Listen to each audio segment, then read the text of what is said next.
Hello guys, today I want to talk about the main difference on the most common speed wings such as the Flame, the Mirage, the Rapido and the new Parakites, the Line. I will talk about their differences, advantages, disadvantages. If you feel like I forgot something or you have something to add, just write it in the comments and I will update the description. One important thing to note when choosing your speed wing, everyone will tell you that their speed wing is the best one. And that's logical. If they wouldn't think so, then they would fly another wing. But the reality is that every wing is different, so it's good for you to know them, so you're less influenced by the opinions of others when choosing your ideal speed wing. Also keep in mind that if you're used to a wing, every other system, every other wing will feel weird and strange at the beginning. So don't judge too early if you're used to other wings. Let's start with the Flame from Level Wings, which is also the wing with which I have the more experience with. Now the Flame is a bit special under the speed wings. You either love it or you hate it. There is no in between, because it doesn't have a real speed wing profile, but instead a mix between a mini wing and a speed wing profile. And that's also the reason why the Flame under all the speed wings or normal speed wings is the one with the best glide ratio. It has, in my opinion, the best response in rear riser piloting. It doesn't matter if it's only C risers or BC risers, the rear riser steering just works very well. The risers are very smooth to pull down, you don't need to apply a lot of pressure, and because of the profile of the wing, the Flame generates much more upright lift compared to other speed wings, especially if flying on the rear risers. The Flame does an amazing job in converting speed into lift. It tends to pop up much more than regular speed wings. This can be an advantage or a disadvantage depending on your flying style. The advantage, in my opinion, is that it's safer for beginners to approach if you come with a paragliding background, because that upshooting from the wing when you come out of a turn or a wing over or on the landing is much more similar to a regular paraglider, while on normal speed wings you don't have that up flying, so you will be much more familiar with this kind of speed wing if you come from paragliding. This can also be a disadvantage depending on the situation, like when flying proximity, the Flame tends to generate too much lift and to shoot up after a turn, which makes it very difficult to stay low. And at the same time, on the landing, when diving in, the wing doesn't tend to fly straight but to shoot up. If you come in with a lot of energy, that's a problem. Now to prevent this, finishing the dive, you need to make another fast turn to the right or to the left to lose that energy. Otherwise it would shoot up very high. One particularity of the Flame is when opening trimmers, it doesn't make you go much faster or much steeper. Of course you feel it, but you don't really feel it that strong. Other speed wings like the Mirage or the Rapido, on the other hand, when you open the trimmers, you can really feel the difference. They just fly downwards, they lose a lot more altitude compared to the Flame. And that's also the second reason why it's more difficult to fly proximity with the Flame. On the other hand, the wing rolls very well. It gives you that go-kart feeling, it's a lot of fun, and also great for soaring thanks to its better glide ratio and collapse stability. And it's great for barrel rolls. It's very reactive to brake toggles and weight shift input, and also, in my opinion, the most reactive wing when flying on the rear risers. It's also surprisingly stable in turbulences with trimmers opened. The Flame has a higher stall point, especially when trimmers are closed and on smaller sizes, so definitely learn to ground handle it. As already told, it has a better glide ratio, but also it misses the dive from a regular speed wing. The Flame is not really great for speed riding as it wants to fly, it's a speed flying wing, not very ideal for speed riding. Compared to a normal mini wing, the Flame has for sure a bit less glide ratio, but it's also much more collapse stable. So the Flame is a great wing if what you're looking for is more oriented against a mini wing feeling and not a pure speed wing with better glide ratio. You can use it for hike and fly. There's also the light version of the Flame available. It's my favorite wing for hike and fly. You have enough glide ratio to fly out of pretty every valley. The Flame, in my opinion, has the best riser and line setup. You basically never have knots in it. In 4 years of flying and probably thousands of flights with the Flame, I've never had a single knot on the Flame. That's something to take in mind, especially for hike and fly. If the takeoffs are not ideal, this helps a lot. Now, two things that I don't like about the Flame. or in general about level wings. When I first bought the Flames, they had problems with trimmers. They were way too sharp, and because of that I destroyed 3 jackets of mine, one being a €300 jacket, but I didn't realize it was because of the trimmers. The first time I realized was when I was flying with a t-shirt in summer, and when landing both of my arms were covered in blood because the sharp trimmers have cut into my arms during takeoff. When I told them that, I did not really get a response. They just said yeah, they will check what they do, and they still continued to sell the wings like they were and changed the trimmers on the next series, which was maybe a year later. So yeah. Another thing I don't like about the Flame, it's not a cheap wing, especially the light version. It loses so much value even after one day you've bought it. These wings are so difficult to sell.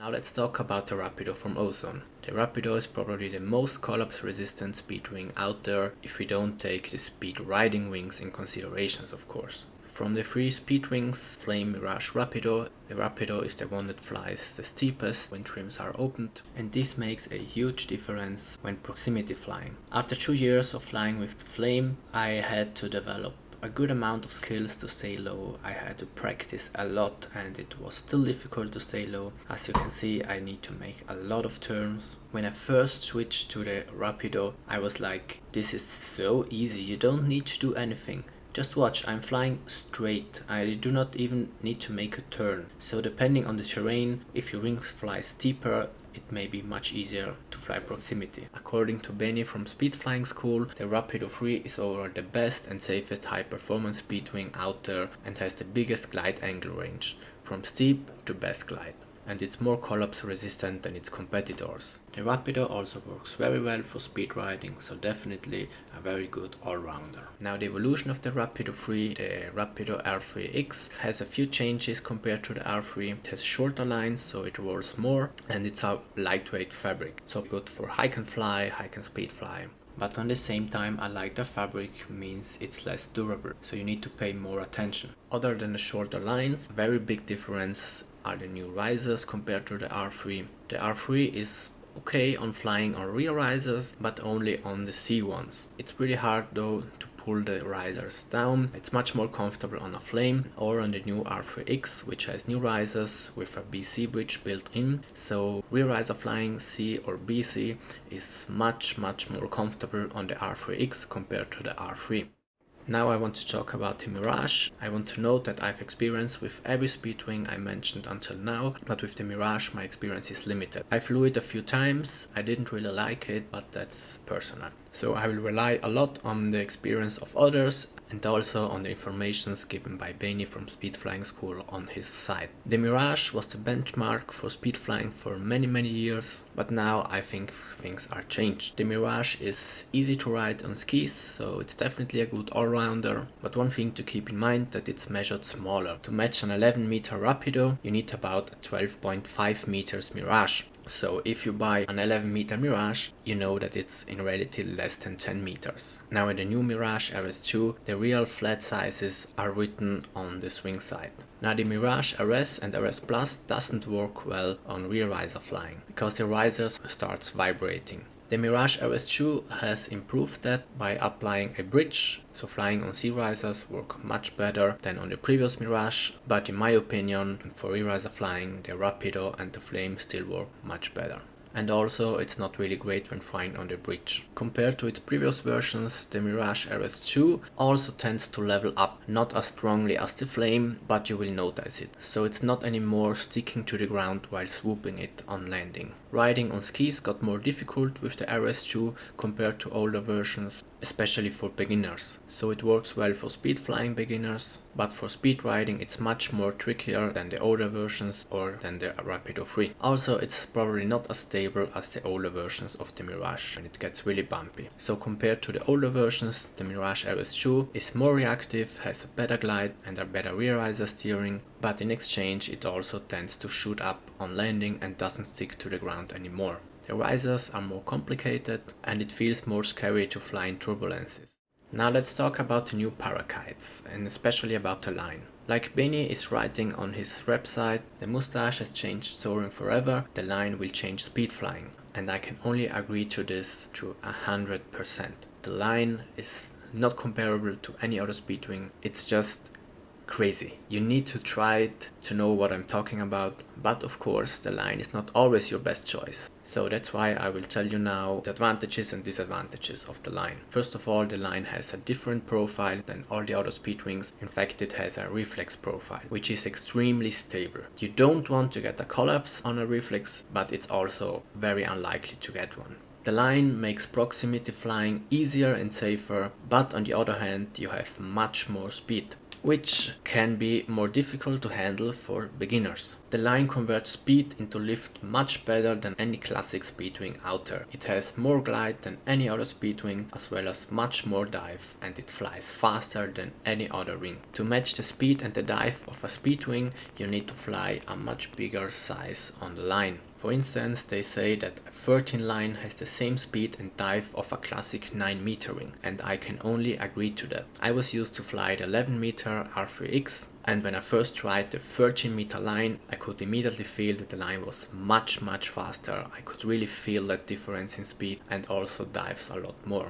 One thing to keep in mind is because of the long brake travel, you need to move your hands a lot to fly actively in rough air. It's still very stable. They recommend not to fly it in turbulence. So why does the line work so well for proximity flying? It has a complete different system. On normal Speedwings, when pulling the brake toggles, of course you're pulling the brakes, so you're slowing down your wing. While the line, when pulling the brakes, you don't really activate them, except when launching or when landing. So in flight, you can see the brakes always has no tension. While pulling the brakes, you are basically modifying the angle of attack of the glider, which is the same with trimmers on Speedwing. On a Speedwing, you need to open the trimmers and you can modify the angle of attack of the glider by flying the wing with the rear risers. But while doing so, you can't brake. While the line does basically the same thing, but while using the brakes, and especially with a much bigger range. That's why it works so damn well for proximity flying. You can adjust your angle to every corner of the slope. If there's a hole, you fly down. If there's a hill, you fly up. If there's a flat part, you just flare it out and keep that glide ratio for a longer time. Now, what's the thing about the line? So one thing to keep in mind, because if it has much more speed and dive, you need to fly a bigger size than your regular size Speedwing. For example, if you fly an 11 meter Speedwing,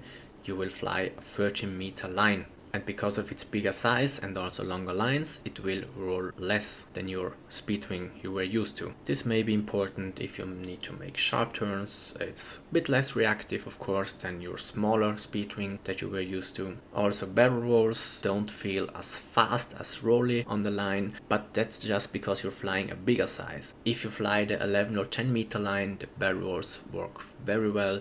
They are a bit different, but in my opinion, once you get used to it, the barrel rolls feel much better on the line, because you can generate upward lift and then make the barrel roll without losing height, which actually is the real barrel roll, much easier than on a normal Speedwing. Another thing to note is that the line has a pretty, I would say, weird brake pressure when you first try it. So you have a really long brake travel and you don't really feel a lot of pressure. So when you come from a paraglider for a normal Speedwing and try the line for the first time, it will feel very strange. You can go like hands up, hands down and don't feel pressure. This feels not right on the beginning. And also when taking off, you need to take off with your hands very low. And this just doesn't feel right. But once you're used to it, it's very fun. Because of the line not really relying on the brakes during flight, it's more difficult to ride it on skis. You can't really slow it down because when applying brakes, you're just generating lift, so it's not ideal for riding in steep terrain, but on flat parts it can be even more fun, in my opinion, than a regular Speedwing, because you can pull the brakes, you will shoot upwards, then you let the brakes go and you will ride again. So depending on the terrain, it may be more fun, but the wing will just fly. So it's more difficult on riding and not really ideal, like I said, for steeper terrain. So the line is crazy fast for its size, even on the 15 meter. It has very good glide for a speedwing. You can adjust the glide ratio with your brakes, which is a revolution in paragliding or in speed flying. That's why it makes speed flying proximity much safer. It converts speed into lift really well. There is no need for trimmers, everything works with your brakes. On the landing it swoops farther than anything else. Even with the 15 or the 13 line, you don't need to make a lot of turns. If you just come in straight from maybe a 90-degree turn, you will already flare it much longer than any 11 meter speedwing, or maybe even than a 9 meter speedwing. Then you might wonder, why should you choose a normal speedwing if there exists the line? I would say it really depends on your needs. If you make a lot of hike and fly and launch from steep mountains, a normal speedwing may be the better choice. If the takeoffs are tricky, you need less space, you can also throw the wing out, and because of the smaller size it's more reactive, you can make barrel rolls easier. It's more go-kart feeling. With the line, that's less. So if your flying style is more flying over trees, down on steep mountains, then maybe a speedwing would be the better choice. But if you go only for proximity flying, my personal opinion is that there is no better wing out there than a Parakite. There's just nothing comparable. If you're flying on slopes like at Kronplatz where I fly, or any other slopes, the line has so much more potential and you will be much more precise to adjust your glide ratio. So that's it. That's my opinion about the differences of the most common speedwings compared with the line. You see, there is no best speedwing. It really depends on your needs, what you like, what you're used to, where you want to fly it. If you have specific questions about any of the speedwings, maybe I forgot something, so feel free to comment if you have a question. I've also made a video about the difference when flying with brakes or with rear risers on speedwing, so if you're interested in that topic, I will put the links in the description. Until the next time, have fun and fly safe.